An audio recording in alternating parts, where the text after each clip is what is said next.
이번 영상에서는 뉴립스 2023에서 발표가 되었던 도레미라는 페이퍼에 대해서 간단하게 살펴보도록 하겠습니다.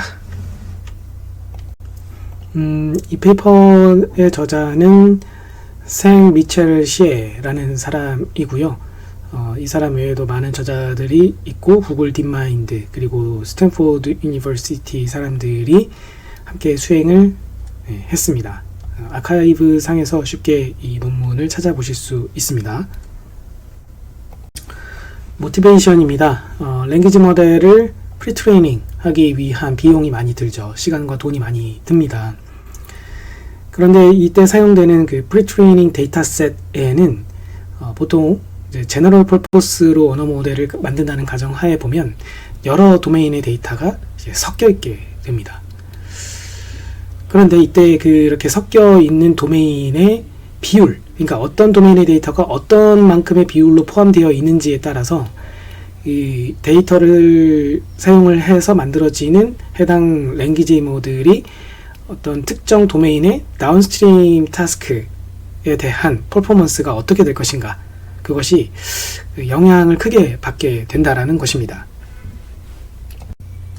그래서 다운스트림 태스크 관점에서 생각을 해본다면 이상적인 프리트레이닝 데이터셋은 아마도 프리트레이닝 데이터셋에 포함되어 있는 데이터의 도메인의 각 도메인별 레이쇼가 도메인의 그 비율이 그 다운스트림 태스크에 해당되는 도메인의 그 레이쇼와 거의 비슷할 때 혹은 뭐 일치할 때, 그럴 때야말로 이상적인 데이터셋이라고 볼 수 있지 않겠는가. 충분히 리즈너블한 이야기일 것입니다. 자, 그렇다면 언어 모델이 그 다운스트림 태스크에 대한 도메인 레이쇼를 알 수가 없는 상황이라고 가정을 했을 때, 그 어쨌든 프리트레이닝 데이터셋에 해당이 되는 그 여러 도메인의 데이터들이 있는데 그 도메인들에 대해서 혹시 최적의 도메인 레이쇼를 구해볼 수 없을까? 다운스트림 태스크 데이터셋이 있기는 하지만 그 데이터의 어떤 그 레이쇼를 만약 알 수 없는 상황이라고 했을 때, 도메인 레이쇼를 알 수 없는 상황이라고 가정을 했을 때, 그러한 다운스트림 태스크들에 대해서 전반적으로 높은 성능을 낼 수 있는 최적의 프리트레이닝 데이터셋의 도메인 레이쇼를 구해볼 수는 없을까라는 것이 이 페이퍼에서 풀고자 하는 질문이다. 그렇게 보시면 될 것 같습니다. 이 논문에서 하고자 하는 이 일에 대하여서 오해를 하시면 안 되는 것은 특정 타깃 도메인에 대해서 어댑테이션 하겠다는 게 아니에요. 그러니까 전반적으로 여러 도메인들에 걸쳐서 전반적으로 합쳐봤을 때 높은 성능을 얻어낼 수 있어야 한다는 얘기예요. 그러니까 특정 도메인에서는 오히려 성능이 더 낮아질 수도 있겠죠. 그런데 전반적으로는 높은 성능이면은 된다라는 거예요. 그게 지금 이 모티베이션에서 설명한 내용이 되겠습니다. 화면 아래쪽에 있는 그림이 이 말씀드린 모티베이션에 대해서 설명해 주고 있는, 그래서 뭘 하고자 하는 것인지를 설명해 주고 있는 실험 결과 샘플이라고 보시면 되겠고요. 가로축은 학습이 이루어지는 스텝, 횟수를 나타내고 세로축은 성능이다. 그렇게 보시면 되겠습니다. 이게 높을수록 좋은 거죠. Y축은. 여기서 파란색이랑 빨간색 선이 있는데, 여기서 빨간색 선은 비교할 어떤 그 베이스라인이고, 그리고 파란색이 도레미, 여기서 이 논문에서 제시한 기법을 사용을 했을 때 어떻게 되는가를 보여주고 있는 것인데요. 일단 실험에 사용한 모델의 사이즈는 8B짜리다. 지금 그렇게 이야기를 하고 있어요. 여기서 280M 오른쪽 화살표 8B, 이게 무슨 의미인지에 대해서는 잠시 뒤에 다시 이야기를 할 것이고요. 어쨌든 최종적으로 사용한 모델은 똑같이 8B짜리인 겁니다. 이렇게 보았을 때 스텝이 쭉 진행이 됨에 따라서 그 베이스라인 모델이 달성을 한 그 성능과 비슷한 수준을 일찌감치 2.6배나 더 빠르게 도달을 했다. 그리고 속도만 빠른 게 아니라, 속도만 빠르게 컨버지한 게 아니라 더 높은 수준의 그 정확도까지도, 더 높은 수준의 성능까지도 달성을 했다. 대략 6.5% 더 나은 성능을 얻어냈다. 그렇게 보시면 되겠습니다. Problem, Solution, Contribution을 정리해 보겠습니다. Problem은 여러 도메인에 대해서 General Performance가 높은 LM을 프리트레이닝을 하기 위해 최적의 도메인 레시오를 찾아내보자 라는 것입니다. 그래서 그에 대한 솔루션으로 도레미가 나온 것이고요. 이름은 이래요. 도메인 리웨이팅 with min-max optimization DRO의 줄임말로서 만들어졌다고 보시면 되겠고, 이 기법을 좀 요약하자면 이렇게 볼 수 있어요. Proxy Language Model이라는 것을 사용을 해서, 그러니까 임시로 하나의 랭귀지 모델을 사용을 해요. 그래서 여기서 프록시라고 제가 부르고 있는데, 프록시 랭귀지 모델을 사용을 해서 최적의 도메인 웨이트를 찾아내게 됩니다. 그래서 그거를 통해서 결국에 가서는 제너럴 퍼포먼스가 높은 LM이 만들어졌다라는 것을 실험을 통해서 이제 보여주게 됩니다. 그래서 이렇게 실험을 통해서 입증해낸 것이 결국은 또 컨트리뷰션이 되는 거죠. 최적의 도메인 웨이트를 찾는 기법을 우리가 제시를 해냈다라는 겁니다. 자, 그럼 솔루션 바로 들어가겠습니다. 도레미에 대해서 설명을 드릴 것인데요. 먼저 도레미의 인풋과 아웃풋이 무엇인가? 인풋은 임의의 K개만큼의 도메인에 해당이 되는 데이터들이 있고요. 그것을 각각을 D1부터 DK라고 부른다고 합시다.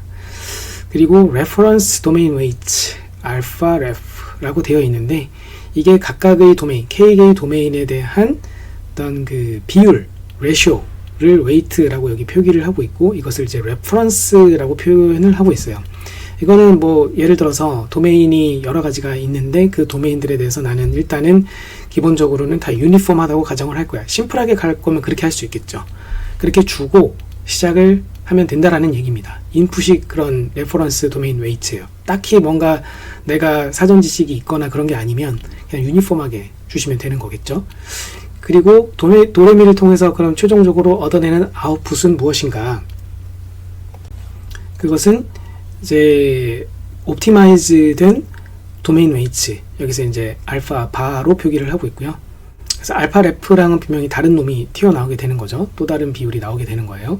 그리고 이 비율을 사용을 해서 프리트레이닝이 완료된 LLM이 나오게 되겠습니다. 그래서 이 도레미는 이러한 인풋과 아웃풋을 가지고 있고, 이를 위해서 3스텝으로서 프로세스가 구성이 되게 되는데요. 지금 보시는 이 그림이 해당되는 스텝 1, 2, 3를 요약해서 보여주고 있습니다. 자, 여기서 보시면은 스텝 1에 보시면 reference domain weights가 있고 reference 모델이라는 걸 만든다고 나와 있잖아요. 그렇죠? 스텝 1에. 그래서 이 reference 모델이라는 거를 만들어냈는데, 이걸 스몰하다고 일부러 이제 강조해주고 있어요. 원래 최종적으로 만들고자 하는 제일 오른쪽에 있는 LLM을 이제 만들고자 하는 요놈에 비해서 좀 조그맣다라는 거죠. 그래서 스몰이라고 강조해주고 있고, 스텝 2에서도 또 스몰이라고 또 강조해준 프록시 모델이라는 게 만들어지고 있습니다. 그래서 이 두 놈은 서로 다른 놈이에요. 레퍼런스 모델이 있고 프록시 모델이 있습니다. 자, 어쨌든 이 두 놈은 다 그 모델 크기가 최종 LM, 최종 large language 모델에 비해서는 작다라고 보시면 되겠고요.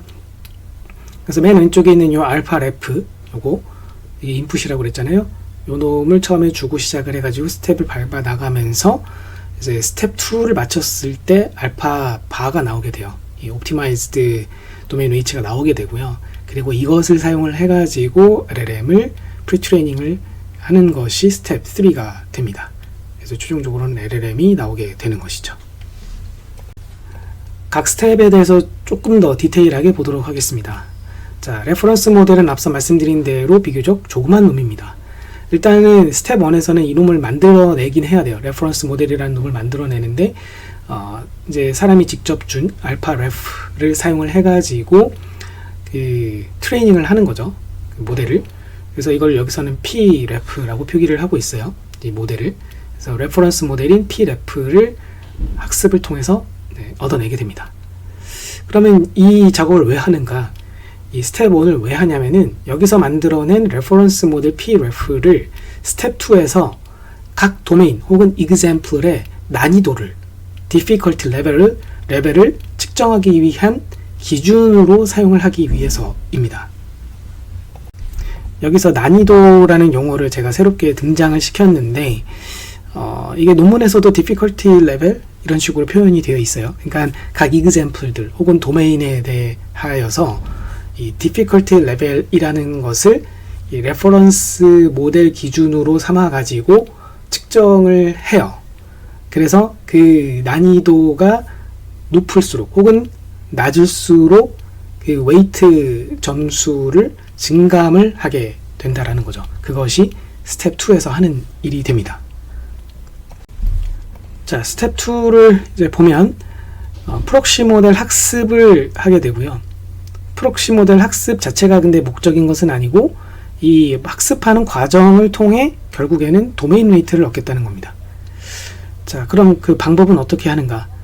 이 DROLM이라는 그 프레임워크가 있습니다. 이것은 기존 다른 연구에서 이제 가져다 쓰는 것이라고 보시면 되겠고요. 이 DROLM 프레임워크를 사용을 해서 프록시 모델, Pθ라고 표기를 하고 있어요. 논문에서는 Pθ를 학습을 하게 됩니다. 이때 DROLM 프레임워크 안에서도 특히 그룹 DRO 옵티마이저라는 것을 사용을 했다. 그래서 월스트 케이스에 해당이 되는 로스들을 옵티마이제이션 하도록 했다라고 논문에서는 강조해 주고 있기는 합니다만, 어쨌든 이것은 해당되는 이 논문의 컨트리뷰션은 아니에요. 기존에 존재하는 거를 이제 갖다가 사용하는 거다라고 보시면 될 것 같고요. 실제로 논문 말미에서도 소개를 하기는 하는데, 자신들이 이제 사용을 했었던 이 DROLM 프레임워크 그리고 그룹 DRO 옵티마이저가 사실은 좀 단점이 있다. 그래서 좀 문제가 있었다. 이렇게 또 기술하는 부분도 있어요. 그러니까는 이 프록시 모델을 학습하기 위해서 택할 수 있는 방법이 DROLM 프레임워크만 있는 게 아니라는 거예요. 이 논문의 저자들은 기존에 있었던 다른 기법을 그대로 갖고 와서 이 논문에서는 사용을 한 거다. 그래서 이 부분은 논문의 저자들의 지금 이 논문 저자들의 컨트리뷰션은 아니다 라고 정리하시면 되겠고요. 이 논문에서의 그 학습 과정, 스텝 2에서 학습 과정에서의 오브젝티브는 미니맥스 오브젝티브라고 보시면 되겠고요. 아래쪽에 그 수식이 나와 있습니다. 오른쪽 네모 박스는 이 오브젝티브 수식 안에 들어있는 요 텀들 있잖아요. L, θ라든지 L, ref 이런 놈들이 무엇을 의미하는지를 참고로 보실 수 있게 따로 네모 박스로 빼 놓았습니다. 자, 그렇게 보았을 때 이 놈을 어떻게 이제 해석을 할 수 있을까요? 이제 미니맥스 오브젝티브이고요. 보시다시피 K개의 도메인에 대한 확률 분포를 지금 이 알파가 나타내는 거다라고 보시면 되겠죠. 그랬을 때 이 이제 정의되어 있는 요 부분을 이제 좀 뜯어보자면은 모든 도메인에 대해서 다 썸메이션을 해주고 있고 웨이트에 따라서 웨이티드 썸메이션을 해주는 그런 형태이다 라고 보시면 되겠고요. 그리고 이 대괄호 안에 들어있는 부분 중에서 분모 부분이 있죠. 요거 여기 분모 부분을 보시면은 x가 하나의 그 example이에요. 데이터 한 개. 근데 거기에 이렇게 bar을 씌워놓은 건 뭐냐면은 해당되는 그 text example x 한 개에 들어있는 토큰들의 개수를 의미한다 라고 보시면 되겠습니다. 그러므로 이것은 어떤 특정 도메인 i에 해당되는 데이터에 속한 모든 데이터들에 대하여서 토큰 개수를 총합을 한 것이 분모 부분이 되는 것이죠. 그리고 맨 오른쪽에 있는 밑줄 쫙 그어진 부분, 이 부분이 excess loss에 해당되는 부분이 되겠고요. 여기가 핵심이에요. 주어진 이 x, example x에 대하여서 reference 모델 기준으로 봤을 때, 여기서 reference 모델에 해당이 되는 게 이제 LREF거든요. LREF가 오른쪽을 보시면은 LREF가 reference 모델 기준으로 봤을 때의 네거티브 로그 라이클리후드거든요. 그쵸? 그래서 그 결국에는 reference 모델 기준으로 보았을 때 프록시 모델이 여기 Pθ죠. 프록시 모델은 얼마나 더 나아질 수 있는가를 나타내는 것이다 라고 해석을 할 수가 있습니다. 다시 말해서 주어진 x가 얼마나 어려운지 난이도를 나타내는 거라고 보시면 됩니다. 이제 이 오브젝티브를 정리를 해보자면 결국 각 도메인 도메인에 속한 번째 도메인에 속한 각 example들에 대한 난이도를 총합해 보았을 때 평균 매겨 봤을 때 해당 도메인에 대한 난이도가 어떻다라고 얻어내는 거잖아요. 그게 이제 대괄호 부분이고, 그리고 그 알파, 이게 이제 도메인 웨이트인데 이거랑 같이 곱해질 때 난이도가 높은 것들에 대해서 이제 웨이트를 많이 주게 되면 될수록 사실은 이제 이 L 값이 높아지게 되는 셈이니까 월스트 케이스에 해당이 되는 거다라고 볼 수가 있을 것입니다.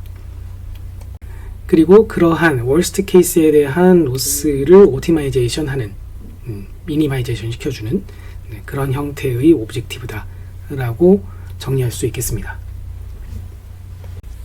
자, 그래서 이 오브젝티브를 사용을 해가지고 프록시 모델을 학습을 하게 돼요. 학습을 마친 프록시 모델은 버립니다. 더 이상 쓰지 않아요. 그리고 이제 그 각 트레이닝 스텝별로 도메인 웨이트들이 계속 변화하게 될 것이잖아요. 트레이닝 스텝이 진행이 되어 가면서 도메인 웨이트들이요, 이 계속 스텝, 이게 이제 T가 스텝 그 번째를 가리키는 거예요. 만약에 총 대문자 T개만큼의 스텝을 밟았다면 그러면 대문자 T개만큼의 도메인 웨이트들이 존재를 하겠죠. 근데 그것들을 이제 평균 매기고 있는 거예요. 그래서 그 에버리지 한 것을 옵티마이즈드 도메인 웨이트로서 최종적으로 만들어내게 됩니다. 마지막으로 스텝 3에서는 위에서 얻어낸 이 알파 바 있죠. 옵티멀 도메인 웨이트 알파 바를 사용을 해가지고 최종 LLM을 학습을 하게 됩니다. 이때 그 알파 바를 어떻게 사용을 하게 되냐면, 알파 바가 이제 비율이잖아요. 도메인 비율. 그것을 사용해가지고 데이터를 리샘플링을 해요. 예, 샘플링을 한다는 얘기죠. 샘플링을 해가지고 그걸 사용을 해가지고 뭐 스탠다드한 그 방식을 따라서 LLM을 학습을 하게 되겠습니다. 지금까지 설명드린 게 도레미 기법의 기본이 되겠고, 이 도레미에서 제시한 기법을 여러 번 반복해서 적용을 할 수가 있을 거예요. 그래서 그것을 이 저자들은 iterated 도레미라고 이름 붙여서 또 소개를 하고 있어요. 그래서 한 번 도레미를 적용하는 거를 이제 라운드라고 부를 때, 이제 한 번의 라운드가 결국 앞에서 설명드린 스텝 1부터 스텝 3까지를 다 수행을 하는 것이 되겠고요. 그리고 만약 이제 라운드를 여러 번 돌게 될 경우에는 이전 라운드에서 얻어냈던 이 알파 바 있죠? 그것을 레퍼런스 웨이트로 사용을 해가지고, 스텝 1에서의 레퍼런스 웨이트로 이거를 사용을 해가지고 수행이 되게 됩니다. 그럼 언제까지 이 이터레이션을 돌아야 되냐? 언제까지 라운드를 반복해야 되냐? 도메인 웨이트가 특정 값으로 컨버지가 될 때까지 라운드를 반복하면 된다. 라고 이제 소개를 하고 있습니다.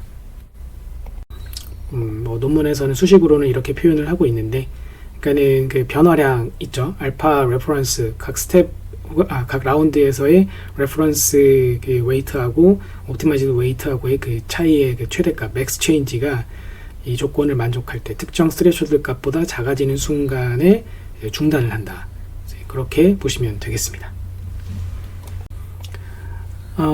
실험입니다. 실험에 사용한 모델은 디코더 온리, 트랜스포머 디코더 온리의 모델 계열의 모델이고, 인풋 랭스는 1024짜리를 사용을 했고요. 모델 사이즈는 레퍼런스와 프록시 모델로는 280M짜리, 에뮬레이션 테스트에서는 다양한 사이즈를 가지고 실험을 또 하기도 했어요. 어쨌든 최종적으로 얻어낼 LLM의 사이즈는 8B짜리라고 보시면 되겠습니다. 프리트레이닝에 사용한 데이터셋은 두 가지입니다. 더 파일이라는 데이터셋, 글램이라는 데이터셋이 되겠고, 각각 용량과 도메인 개수는 보시는 바와 같고요.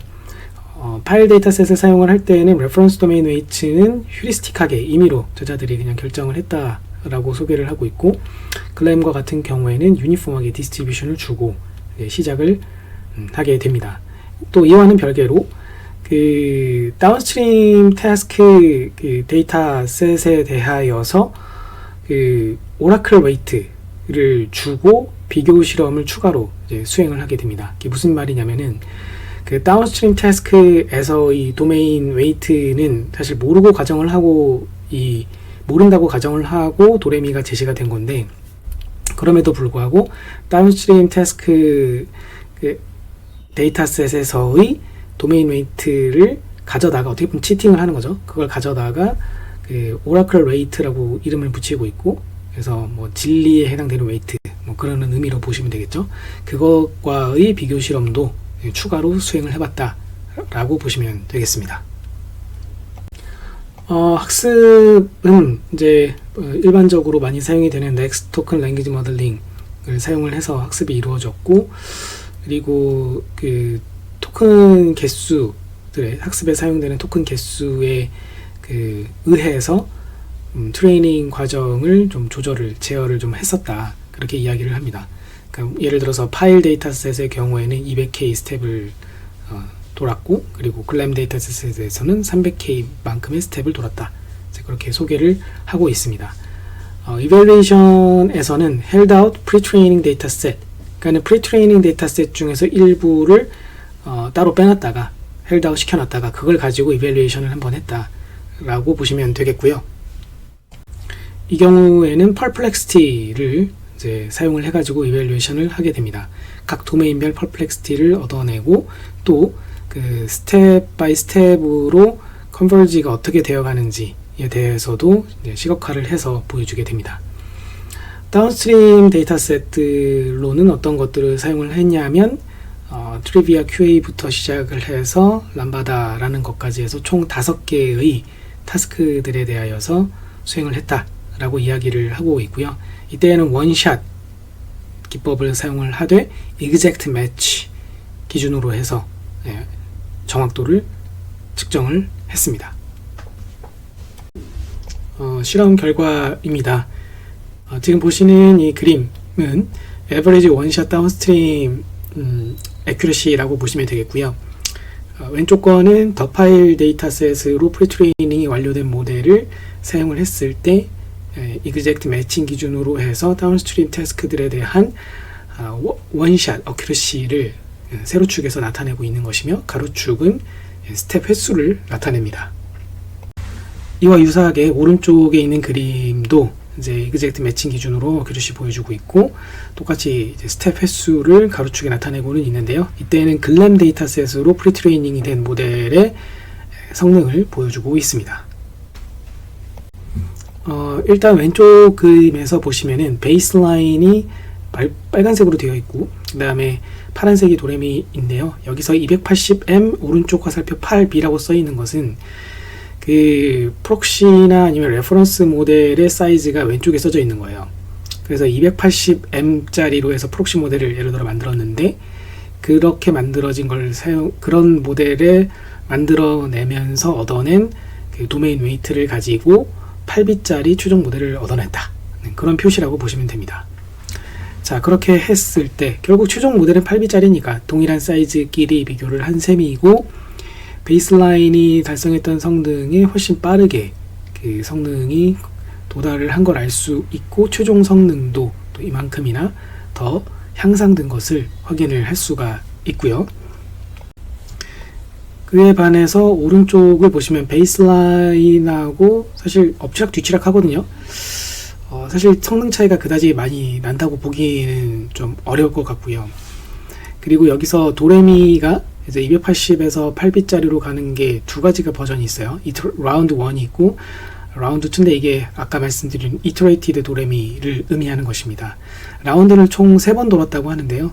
그 중에 라운드 1과 라운드 2만 보여주는 이유는 라운드 3에서는 그 웨이트 변화가 일어나지 않았기 때문에 사실 라운드 2 결과랑 라운드 3랑 거의 동일하다고 볼 수 있거든요. 그래서 3는 표기하지 않았다라고 보시면 되겠고요.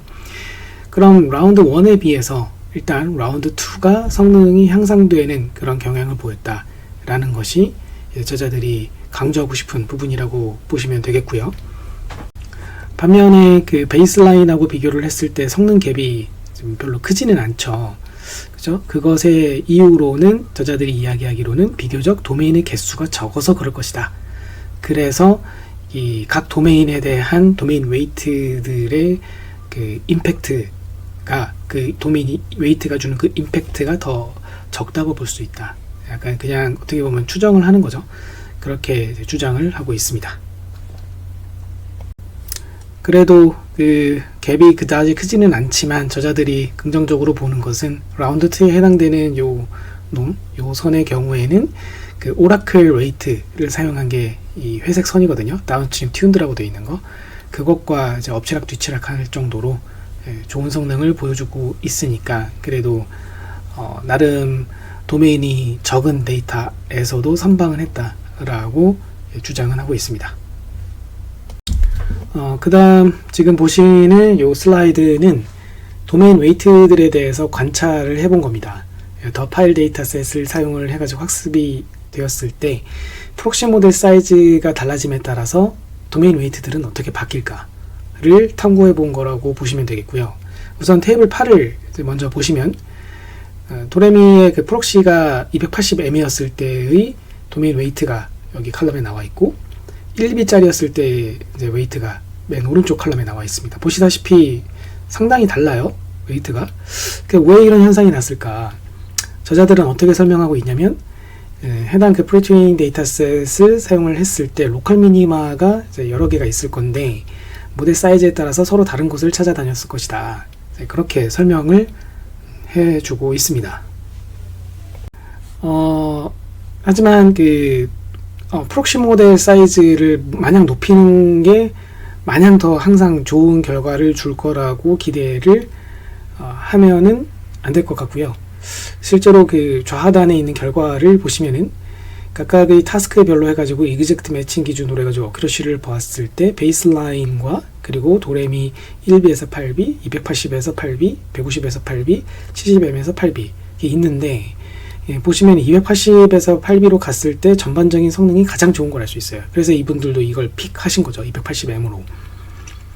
그러니까 그 프록시 모델 사이즈가 더 좋아진다고 해서 마냥 더 좋은 것은 아니다라는 거고요. 이 비율이 그러면 왜 이 비율일 때 가장 좋았는가? 이게 왜 황금 비율인가에 대한 그 justify에 대해서는 논문에서는 조금 약하게 설명을 하고 있는 것 같습니다. 어쨌든 분명한 것은 모델 사이즈가 마냥 더 작거나 마냥 또 크다고 해서 반드시 좋은 건 아니라는 거예요. 프록시 모델 사이즈 기준으로 봤을 때. 그리고 이 테이블 1하고 이제 테이블 5를 제가 왜 표기를 해 놓은 거냐면은 테이블 5에서 보시면 트리비아 QA 데이터셋에서 도레미 280M 1B짜리 둘 다 베이스라인에 비해서 성능이 더 월등히 높잖아요.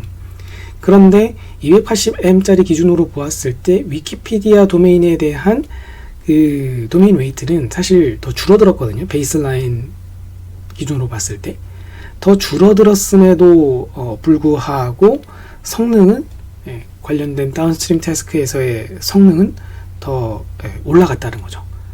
그 부분이 흥미로운 부분이다 라고 이야기하고 있습니다.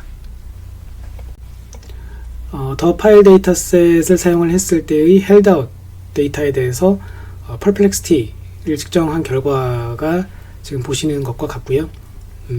파란색이 도레미입니다. 빨간색이 베이스라인. 그랬을 때 전반적으로 다 보시다시피 더 이제 로그 퍼플렉시티 값이 더 낮게 형성이 되어 있죠. 그러니까 더 향상이 된 것으로 이렇게 보시면 되겠습니다. 그리고 이제 글램 데이터셋을 사용을 했을 때는 도메인 웨이트가 어떻게 변해가는가를 보았는데 이때는 이제 이터레이티드 도레미를 썼기 때문에 이터레이티드 도레미에 대한 내용이 좀 재밌게 나왔습니다. 여기서 라운드 1, 2, 3가 있고 보시다시피 라운드 2와 라운드 3에서는 웨이트값 변화가 없어요. 그러니까 이때 이제 라운드 3에 이르러서야 컨버지 됐다는 걸 알아챈 셈이 되는 거죠. 그래서 앞서 봤던 실험 결과에서도 라운드 1과 2만 표기가 되어 있었던 것입니다. 자, 그럼 이 라운드 2에서의 도메인 웨이트 지금 이렇게 표기가 되어 있는데요. 맨 오른쪽 거는 오라클 웨이트예요. 자, 어떻습니까? 오라클 웨이트랑 비스무리한 방향으로 라운드 1에서 라운드 2로 변해갈 때 그 다운스트림 튠드라고 되어 있는 이 오라클 웨이트랑 비슷한 방향으로 갔다고 뭐 전반적으로 그렇게 갔다고 볼 수 있는 그런 아주 재미있는 현상이 일어난 것을 알 수가 있습니다. 고찰입니다. 아이디어 자체는 심플하지만 모티베이션, 프로블럼 포메이션 부분이 깔끔하고요. 특히 저 같은 경우에 라운드가 넘어가면서 이터레이티드 도레미를 할 때 라운드가 넘어가면서 오라클 웨이트와 유사하게 닮아가는 부분이 좀 흥미롭게 느껴졌습니다. 에밸리에이션 테스트를 꽤 많이 수행을 했어요. 저는 이 영상에서는 일부분만 보여드린 셈이니까 관심 있는 분들은 해당 논문에서 디테일한 부분들을 찾아보시면 될 것 같습니다.